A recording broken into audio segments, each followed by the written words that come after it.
Hello everyone, welcome back to our channel. It's me Lily, and in this tutorial I'll show you how to deactivate your Facebook account. So first of all, launch your Facebook app. Now tap on menu icon in the bottom right corner of the screen. Now tap on settings and privacy and then tap on settings. Now under the Meta Account Center, tap on see more in Account Center. From among the list here, tap on personal details. Now tap on the last option, that is account ownership and control.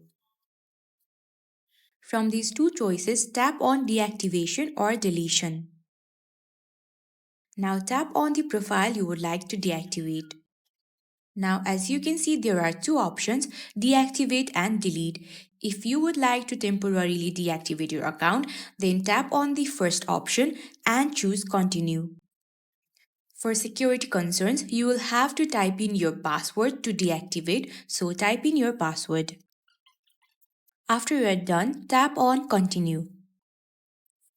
Now Facebook will ask you to choose the reason you want to deactivate your account, so choose the reason.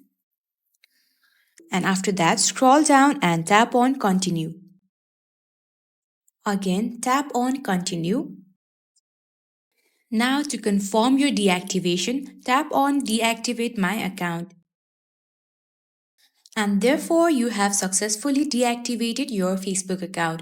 Thanks for watching, and don't forget to subscribe to our channel for more tutorial like this.